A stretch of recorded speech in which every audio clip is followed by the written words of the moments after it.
Olá, sejam bem-vindos. Boa noite, bom dia, boa tarde, dependendo da hora que vocês estiverem assistindo esse vídeo. Meu nome é Clarice Oliveira e a gente vai conversar um pouquinho sobre o direito administrativo.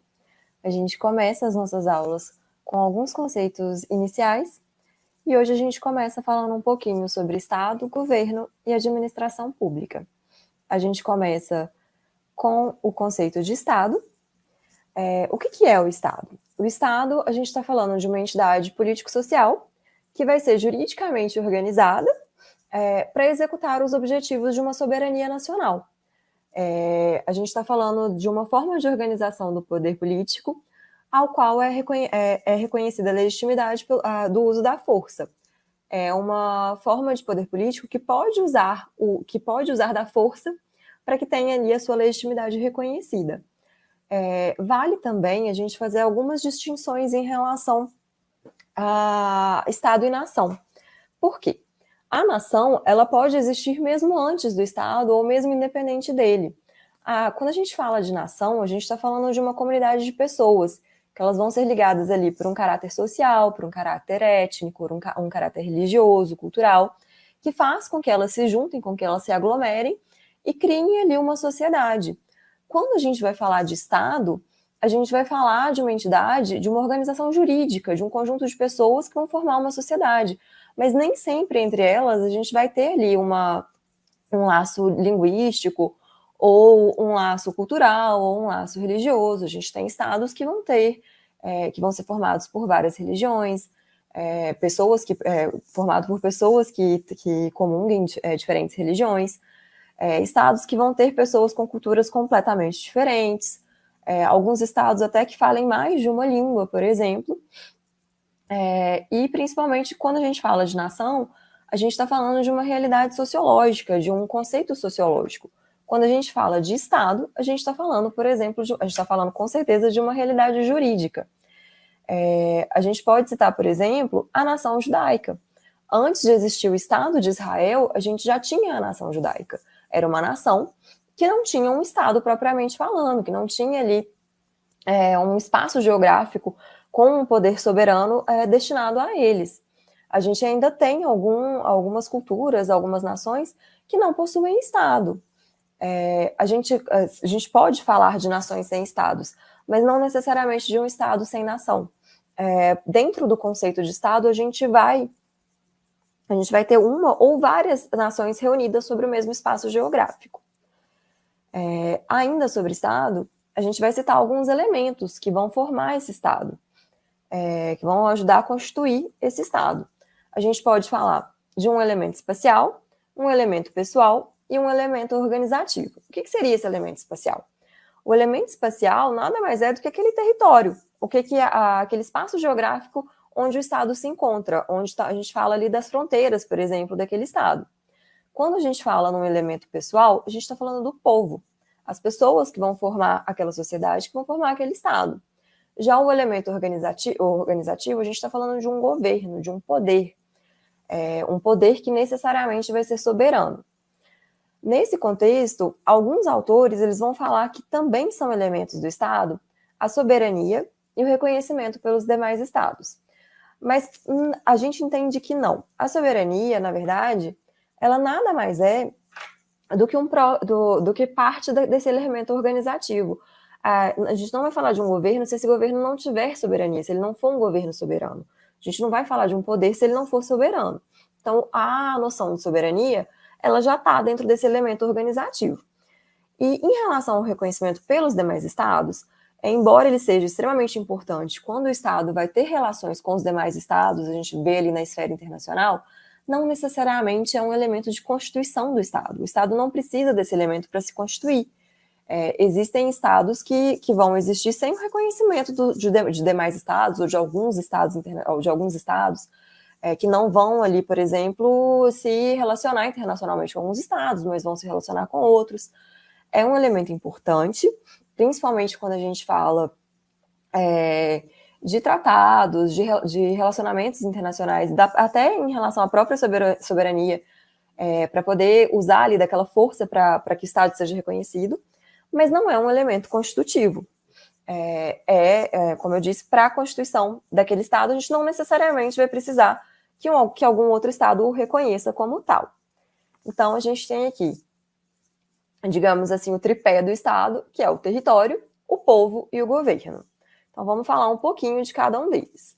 Quando a gente fala de território, a gente vai falar sobre uma base física, que é onde vai se fixar ali aquele povo, onde vai ser exercido o poder estatal. Digamos assim, os limites terrestres, os limites geográficos, onde a soberania daquele Estado pode ser de alguma forma imposta, digamos assim, onde o uso da força se justifica para impor aquela soberania, onde as pessoas estão, digamos assim, sobre a esfera jurídica daquele governo, daquele poder. Aqui a gente tem uma imagem, por exemplo, com diversos estados. A gente tem aqui o Estado brasileiro, o Estado argentino, o Estado paraguaio. E quando a gente fala no território brasileiro, é esse território que está em verde. É exatamente os limites geográficos ali do Estado brasileiro. Basicamente onde a ordem jurídica tem validade, gente. Quando a gente fala em povo, a gente vai falar ali de um conjunto de pessoas que são dotadas de capacidade jurídica para exercer os direitos políticos assegurados pela organização estatal. É importante a gente fazer algumas distinções, por exemplo, do conceito de povo para o conceito de população. População é um conceito que vai envolver ali aspectos meramente demográficos, estatísticos, que vai dizer respeito ao número total de indivíduos que estão ali dentro daquele território, de um determinado estado, que estão ali se sujeitando àquele poder estatal, sob a soberania estatal, mas dentro desse conceito a gente vai incluir também, por exemplo, os estrangeiros, os apátridas, que são aquelas pessoas que não têm uma pátria, alguns visitantes temporários e por aí vai. Também com uma distinção entre povo e nação. Quando a gente fala em nação, embora esse conceito esteja ligado ali ao conceito de povo, o conceito de nação ela vai criar um conceito político, um conceito sociológico próprio. Pode ser que determinada nação esteja, digamos assim, dividida entre um ou mais estados. Então, não necessariamente o povo que forma que está dentro do território de um estado vai englobar toda uma nação. Por exemplo, a gente pode citar os curdos. A gente tem curdos em estados diferentes. A nação curda não necessariamente é relacionada ao povo de um determinado estado. Já o conceito de povo mesmo, a gente vai falar daquelas pessoas que que podem receber, por exemplo, os direitos inerentes à cidadania, que podem votar, que podem ser votadas, que vão ser realmente os titulares da soberania nacional. Quando a gente fala de um governo democrático, por exemplo, de uma república, quem exerce o poder democrático, quem tem legitimidade sobre aquela soberania, é o povo. Na sequência, a gente fala um pouquinho sobre o governo. Antes disso, só voltando aqui, vale a gente lembrar o parágrafo único do artigo 1º da Constituição da República. No parágrafo único, a gente vai ter a seguinte frase: todo poder emana do povo, que o exerce por meio de representantes eleitos ou diretamente, nos termos dessa Constituição. A própria Constituição brasileira vai falar que todo o poder emana do povo. Invertendo a ordem, basicamente, é do povo que vai originar o poder, a soberania daquela nação. Já falando um pouquinho sobre governo, o governo, a gente está falando de um exercício do poder soberano estatal voltado ao atingimento das finalidades do Estado. Digamos assim, a soberania posta em ação. É basicamente aquele núcleo da sociedade ali que vai exercer o poder, que vai representar o poder, que vai representar o Estado, digamos assim. O governo, portanto, é um grupo de pessoas que vai tomar as decisões obrigatórias para a coletividade. Os governantes são aqueles representantes do poder soberano do Estado, que vão ser competentes para decidir em nome da coletividade. Por exemplo, no Brasil, a gente tem como governantes, vamos citar ali só a esfera federal, a gente vai ter o presidente da República, que vai ser eleito para ser o soberano do nosso Estado. É ele que vai representar o poder do povo perante o Estado brasileiro. tanto em uma ordem interna, uma ordem constitucional, dentro do próprio país, quanto numa ordem externa, numa ordem internacional.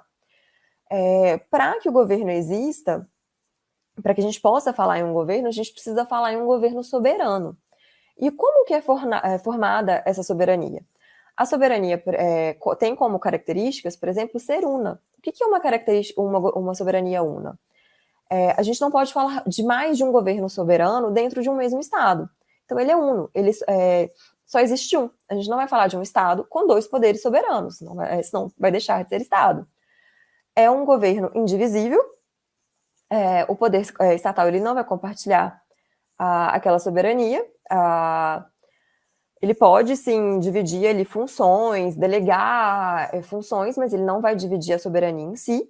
Ele é inalienável, uma vez imposta aquela soberania, uma vez que o povo escolhe ali, por exemplo, aquele representante, ele não pode ser passado para outra pessoa ou para outro Estado. É imprescritível, como a gente viu, o poder emana do povo, mas não tem um prazo para isso. A gente não vai ter um decurso de tempo, uma limitação temporal para aquela soberania. Ela é suprema, no sentido, quando a gente pensa numa ordem interna, a soberania é suprema. Ela prevalece sobre qualquer tipo de poder ou autoridade internamente. E também é uma soberania independente. Quando a gente vê num plano internacional, num plano externo, os estados são independentes entre si. No plano interno, portanto, a gente tem um estado originário, que não vai emanar de nenhum outro juridicamente absoluto. Dentro do plano interno dele, ele não vai encontrar limites. E já no plano internacional ou no plano externo, os limites dessa soberania elas vão estar baseadas basicamente na soberania dos demais estados, ali naquela convivência harmônica entre os estados. Ainda falando de estado, a gente vai falar sobre as formas de estado, tanto no plano internacional quanto no plano constitucional.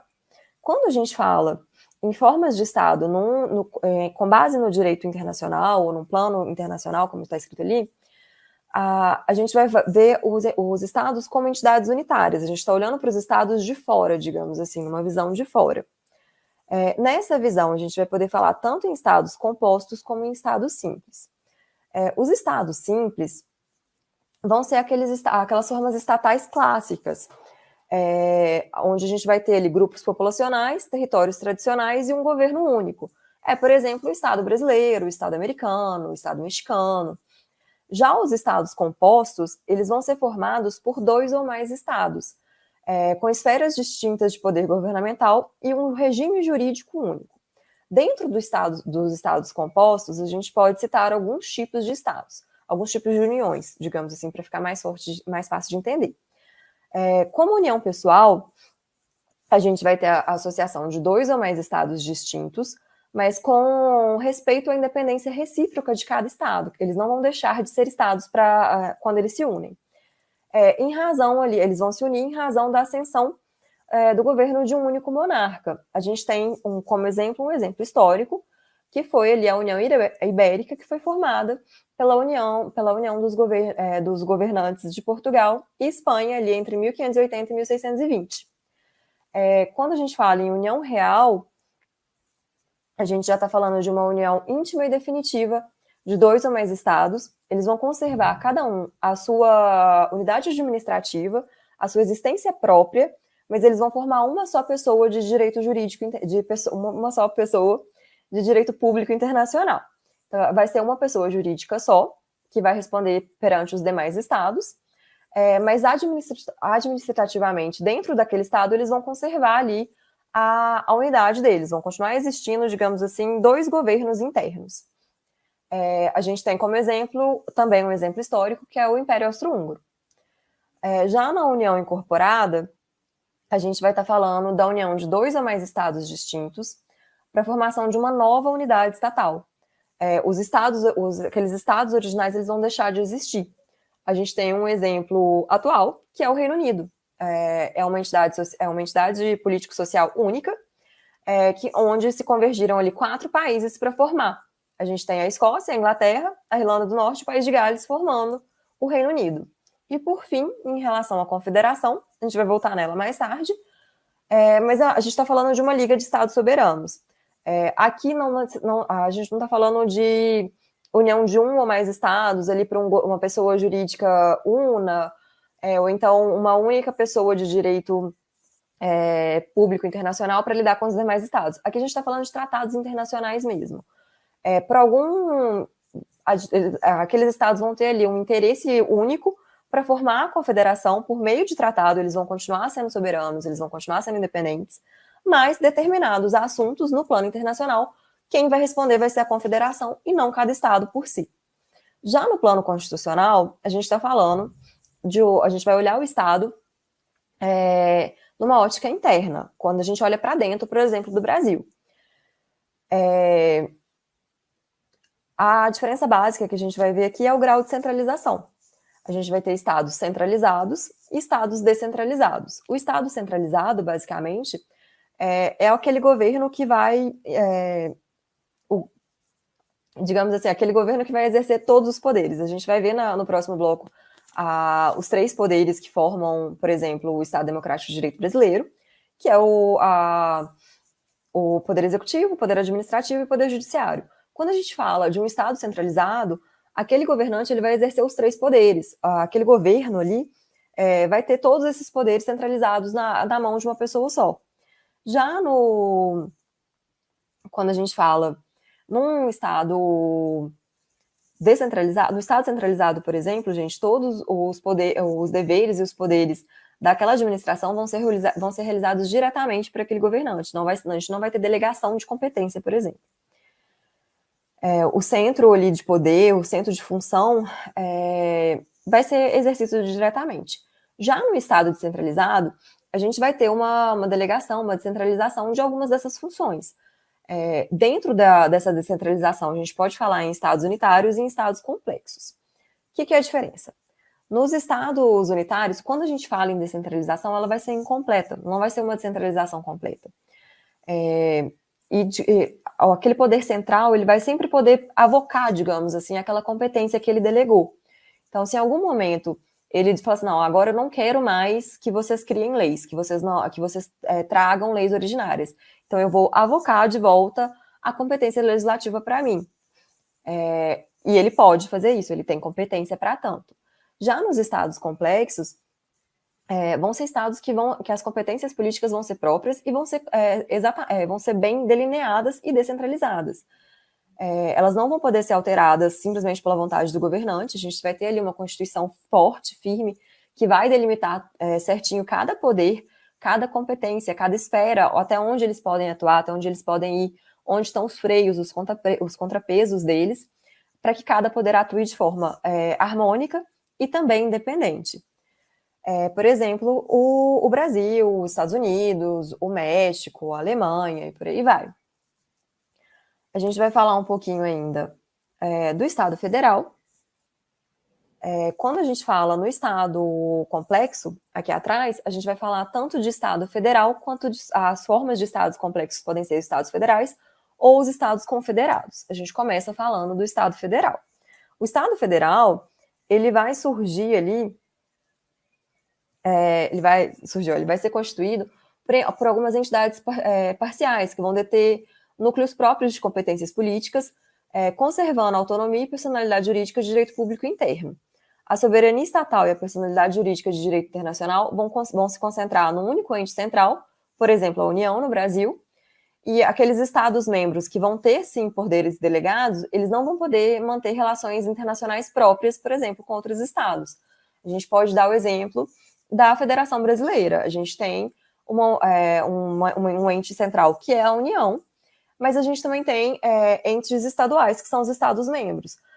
Quem se relaciona num plano internacional é a União, é o Estado brasileiro, que é representado ali pelo governo federal. A gente não tem, por exemplo, o governo de São Paulo atuando diretamente em nome do Estado brasileiro com algum outro país. Não, essa competência é reservada para a União. A gente pode falar de alguns pressupostos de existência e de manutenção desse Estado federal. Como pressuposto de existência, a gente vai ter a repartição constitucional de competências. Cada estado, cada ente federativo vai ter a competência própria que é delimitada pela Constituição e, portanto, tem que ser observada. A gente vai ter a participação das ordens jurídicas parciais. Por exemplo, o que são ordens jurídicas parciais? São, por exemplo, os Estados-membros, na vontade criadora ali da ordem jurídica nacional, eles têm voz, digamos assim, eles têm que ser ouvidos. Uma auto-organização dos Estados-membros por meio de um poder constituinte decorrente. A gente tem constituições estaduais que vão regular ali a organização interna daqueles Estados-membros. E também o princípio da indissociabilidade ou indissolubilidade, que é basicamente a proibição de secessão. O que isso quer dizer? Os estados eles não podem simplesmente pedir independência, eles não podem falar, olha, a partir de agora eu sou um estado independente, eu não respondo mais ao Estado brasileiro. Não, eles estão sempre ligados, estão necessariamente ligados ao Estado brasileiro, não existe direito de secessão.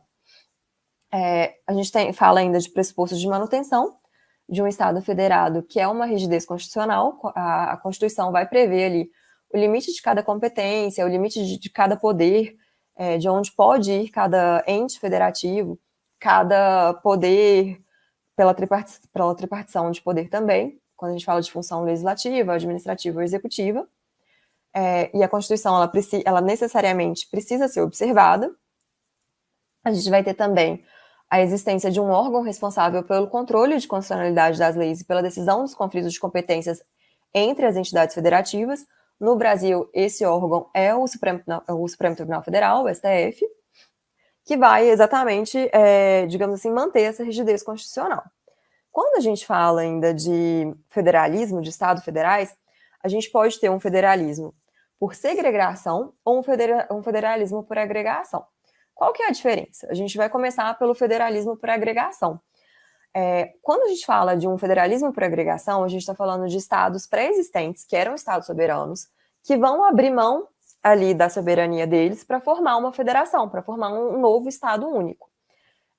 Como se é um movimento de fora para dentro, basicamente. Como exemplo do federalismo por agregação, a gente tem o exemplo mais famoso é os Estados Unidos, a formação dos Estados Unidos. Eles foram formados estados que antes eram autônomos, independentes, que que se uniram para formar os Estados Unidos da América, o governo americano, o Estado americano.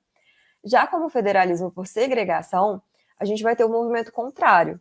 A gente vai ter ali um Estado soberano forte que vai abrir mão de alguns pontos, digamos assim, de poder para criar Estados-membros, por exemplo, unidades autônomas ali que vão compor o todo, que vão responder para ele também, mas ele vai, digamos assim, abrir mão de parte da competência, vai delegar parte do poder dele para esses estados. Por exemplo, esse federalismo por segregação é a forma que foi criada o federalismo brasileiro. A gente tinha ali um estado central forte que delegou competências, que abriu competências para aqueles estados-membros, e competências essas que ele não pode avocar de volta, gente. Essas competências são constitucionalmente previstas e vão ser impostas. A gente fala ainda do Estado Confederado. O Estado Confederado é uma reunião permanente ali de estados independentes e soberanos, com uma finalidade, geralmente, de defesa externa para que seja mantida uma paz interna. Como a gente viu ali atrás, é uma reunião que ela é precedida por um tratado internacional e vão ser preservadas a cada um daqueles estados ali tanto a soberania quanto a possibilidade de desligamento a qualquer tempo. Ele pode sair daquela confederação. Tem uma tabelinha aqui, né, que a gente vai fazer as principais distinções entre Estado federal e Estado confederado. Quando a gente fala em Estado federal, ele tem como fundamento jurídico uma Constituição, por exemplo, a Constituição de 88 no Estado brasileiro. Já no Estado confederado, o fundamento jurídico daquele Estado vai ser um tratado internacional. No Estado federal, a gente vai ter unidades parciais, que são os Estados-membros, que não vão possuir direito de secessão, eles não vão poder sair daquele Estado principal, que é, como a gente viu, é o princípio da indissociabilidade ou indissolubilidade. O Estado-membro não pode deixar de fazer parte da União. Já no Estado confederado, a gente vai ter unidades parciais, que são os estados originais, que vão sim possuir direito de secessão. Eles podem sim sair daquele Estado confederado. No Estado federal, as unidades parciais elas vão deter autonomia. Já no Estado confederado, as unidades parciais detêm soberania. A gente continua falando um pouquinho agora da evolução histórica do Estado. E a gente vai partir de um Estado absolutista, que eram ali aqueles estados ali de 1500, do século XV, século XVI, em que a gente tem um rei, uma pessoa, um monarca absoluto, que ele vai, digamos assim, ter nas mãos deles os 3 poderes, ele vai exercer todos os poderes perante a pessoa dele, ele vai exercer tanto poder legislativo, se esse poder existir, o poder executivo e também o judiciário, na maior parte dos casos, também o judiciário. Com a crise ali do Estado absolutista, a gente tem ali uma burguesia em ascensão, que vai postular por direitos tanto de igualdade, principalmente em relação à nobreza, que era quem sustentava ali o Estado absolutista, e também direitos de liberdade, principalmente uma liberdade econômica, uma liberdade ali de impostos, para que a economia possa ali se autorregular, digamos assim, que o Estado se abstenha de interferir na economia. Com a crise do Estado absolutista, a gente passa para uma ideia de Estado liberal. O Estado liberal, ele vem ali na primeira geração de direitos humanos. Quando vocês forem estudar as noções ali de direito constitucional, vocês vão ver gerações de direitos fundamentais no ponto de vista interno e geração de direitos humanos, quando a gente fala no plano internacional. A primeira geração de direitos humanos é exatamente esses direitos de liberdade e de igualdade.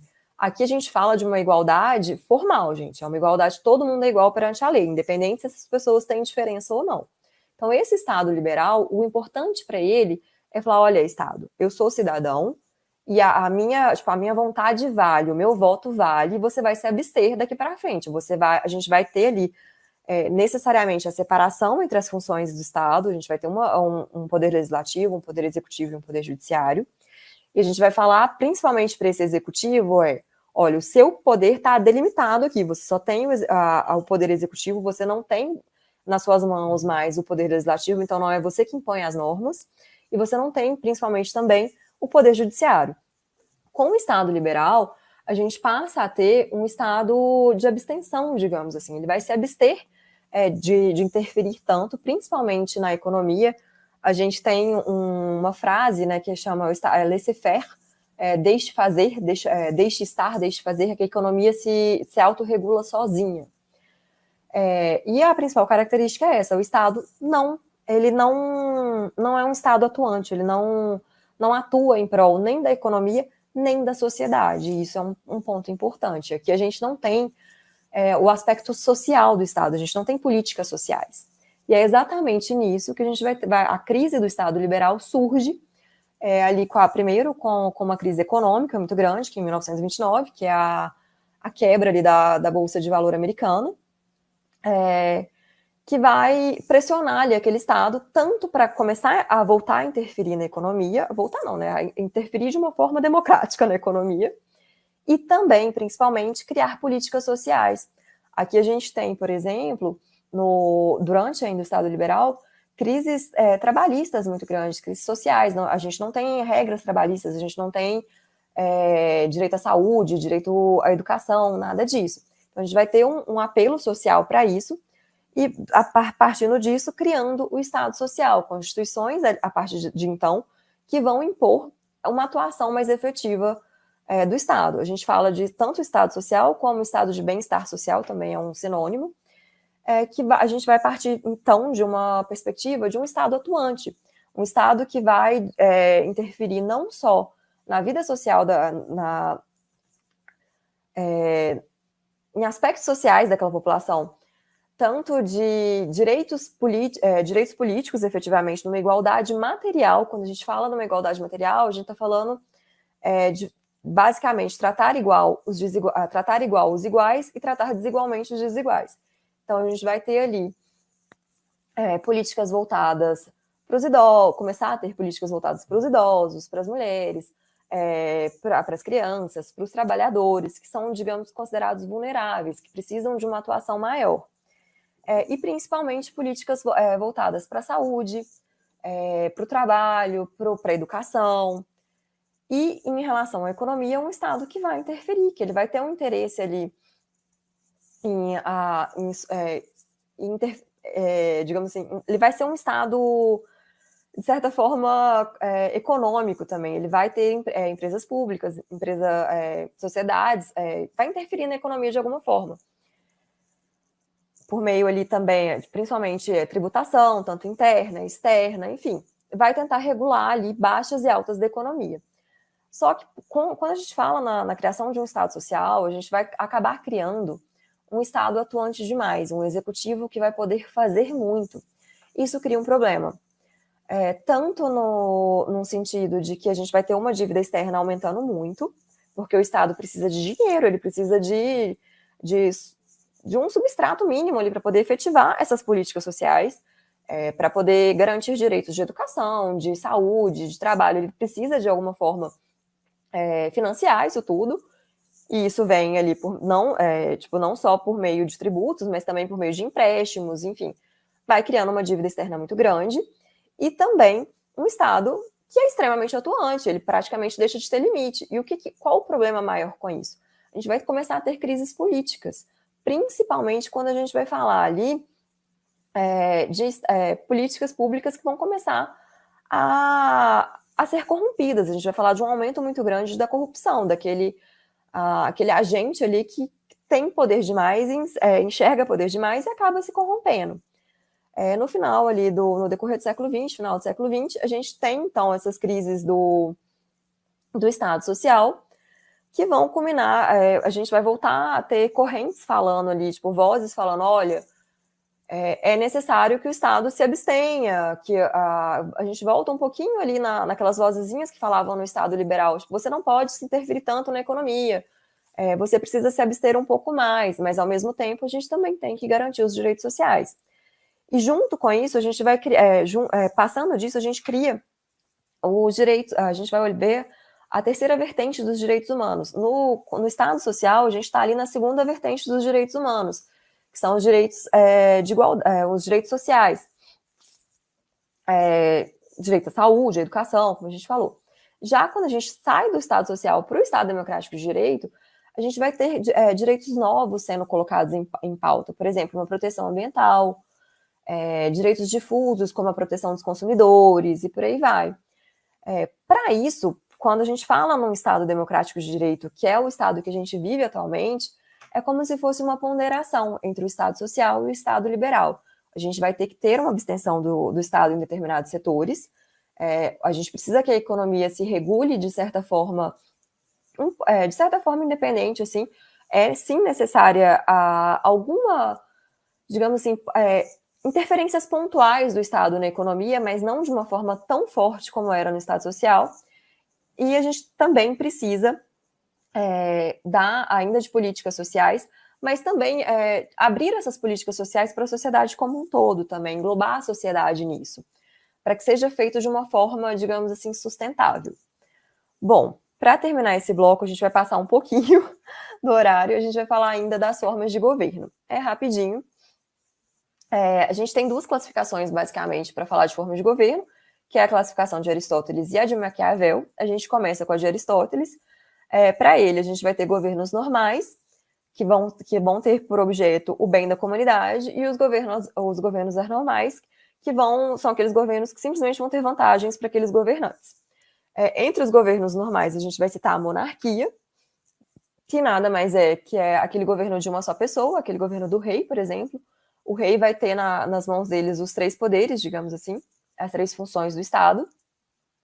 E a contrapartida da monarquia no governo anormal é a tirania, é aquele governante que aquele rei que ele tem sim o poder, mas ele exerce de uma forma cruel, partindo de interesses próprios, é um monarca injusto, digamos assim.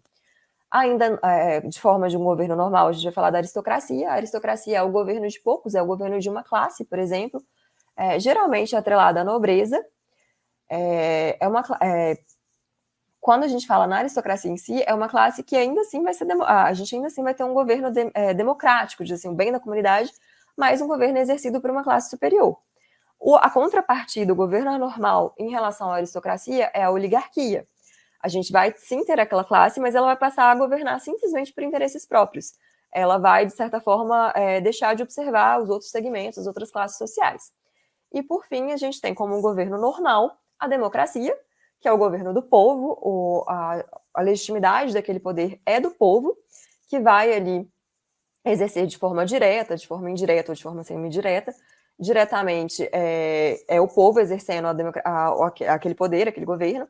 Indiretamente é quando o povo elege os seus representantes para que os representantes atuem no governo, né, atuem de forma democrática. E a semi-direta ou semi-indireta, a gente tem o povo elegendo representantes, mas ao mesmo tempo ele tem possibilidades de exercer a democracia de forma direta, por meio de uma ação popular, de um referendo, de um plebiscito, e por aí vai. E a contrapartida do governo anormal é a demagogia, é aquela democracia que se tornou corrupta, basicamente. Já na classificação de Maquiavel, a gente vai ter, ele vai classificar os governos como governos da minoria ou governo da maioria. Os governos da minoria são a monarquia e a ditadura, e o governo da maioria é a república. A monarquia, como a gente viu, é o governo de um, né, do rei, ou de um imperador, mas principalmente uma monarquia real, né, digamos assim. Ela pode ser tanto absoluta, formada por um governante, por um monarca que vai ter aquelas três funções principais do governo, legislativa, administrativa e executiva, todas na mão dele. A gente pode falar de uma monarquia de estamentos ou ali de braços em que parte desses poderes vão ser delegados, ou de uma monarquia constitucional, que basicamente o monarca ele vai exercer poderes limitados, assim, basicamente ele vai ter ali nas mãos dele só o poder executivo, por exemplo. Já na ditadura a gente tem um governo ditatorial que não vai observar minorias, por exemplo, vai deter na mão dele o poder executivo e o legislativo e em grande parte ele vai avocar também o judiciário. O governo da maioria a gente tem como exemplo, a gente tem a república, que pode ser tanto aristocrática quanto democrática. A república a característica principal da república é aquela renovação de governo. São governos periódicos, temporários, que a gente vai ter responsabilização daqueles agentes públicos. E a gente fala tanto de uma república aristocrática, que é aquela república exercida ali por uma classe privilegiada, geralmente uma nobreza, ou uma república democrática, que tem ali como titular do poder estatal o povo. A gente tem aqui uma tabelinha só para diferenciar a monarquia da república. A gente tem como característica da monarquia a vitaliciedade daquele governante, ele vai governar enquanto ele estiver vivo. Já na república, a gente tem a temporariedade dos governos, a gente tem ali governos tempo previamente demarcado para cada governo. Venceu aquele tempo, novos governantes vão ser eleitos. Na monarquia, a gente tem uma sucessão governamental por critérios hereditários, o filho do rei vai ser rei, basicamente. Já na república, a gente tem critérios eletivos, as pessoas, o povo, que é o detentor do poder, vai eleger representantes novos. Na monarquia, a gente tem aquele monarca, ele não é responsável pelos atos que ele pratica. Na república, a gente tem sim a responsabilidade do governante e dos demais agentes políticos, de todos os agentes públicos, não só políticos. Na monarquia, não existe representatividade popular. Como a gente viu, quem é considerado monarca é quem pertence ali àquela família real. Já na república, a gente tem sim representantes populares. O governo vai ser formado por pessoas eleitas. E, por fim, na monarquia, a gente tem a inviolabilidade corporal e a suma dignidade do monarca. O monarca ele não vai ser julgado, ele não vai ser preso, ele não vai ser responsabilizado ali pelos atos dele. Bom, gente, a gente passou um pouquinho, a gente vai parar por aqui, volta daqui a pouco para conversar um pouquinho mais e também para fazer questões. A ideia é que a gente faça questões no final de cada bloco, mas como essa primeira aula é muito conceitual, a gente vai deixar para fazer no final do primeiro bloco. Então a gente para aqui para tomar um café e já volta. Olá, tudo bem com você? Seja bem-vindo, seja bem-vinda ao Vencendo Concursos. Você acaba de assistir a uma aula, uma parte das muitas aulas que nós temos aqui no curso preparatório Gabaritando o FMG. E se você assistiu a esse vídeo até agora, continue, porque eu tenho um recado importante para te passar. Nós aqui do Vencendo Concursos montamos o Gabaritando o FMG. É um curso online preparatório completo para você ser aprovado nesse concurso. Eu quero aproveitar esse vídeo e mostrar quais são as vantagens de ser aluno nosso aqui no Vencendo Concursos, tá? Então acompanhe aí comigo. Olha só, pessoal. Bom, a partir do momento que você adquirir o curso preparatório, você terá no curso acesso imediato, tá? Isso significa dizer que você receberá no seu e-mail os dados de acesso do curso preparatório imediatamente. Login e senha. Normalmente chega na caixa de mensagens principal, mas pode ir também para a caixa de mensagens promoções ou até mesmo spam. Então é bom você dar uma olhada em todos os lugares possíveis no seu e-mail, tá certo? Você vai ter acesso ilimitado. Isso significa dizer que poderá assistir às aulas quantas vezes você quiser. Não tem uma limitação de visualizações. E melhor ainda, você vai ter acesso durante 1 ano. Isso significa que mesmo depois da prova, você continuará assistindo às aulas, pode se preparar para outros concursos que caia aquela matéria, né, que você vai estudar, tá bom? Que faz parte do curso preparatório. Você vai ter no curso Teoria e Questões Comentadas. Aliás, centenas de questões comentadas pelos nossos professores, tá? E isso com certeza absoluta faz toda a diferença. E material em PDF para complementar os seus estudos, beleza? E a gente está com uma promoção especial de lançamento, olha só, gente, de R$ 497 por apenas R$ 247 ou 12 vezes de R$ 24,65. Eu só não sei até quando eu vou conseguir segurar esse valor, tá bom? Então é importante que você faça o quê? Tá me assistindo aí? Já clica no link abaixo na descrição, na descrição do vídeo, abaixo do vídeo aí, vai ter um link. Você vai clicar nesse link, que é a página do curso, e lá você vai encontrar todas as informações necessárias, tudo bem? Beleza? E aí vai ter um botãozinho lá amarelo, você vai clicar nesse botão, vai preencher seus dados, escolher a forma de pagamento, à vista, parcelado, em até 12 vezes, pode ser menos parcelas caso você queira, não tem problema. E pronto, vai começar a estudar aqui com a gente no Vencendo Concursos. Show de bola? Maravilha?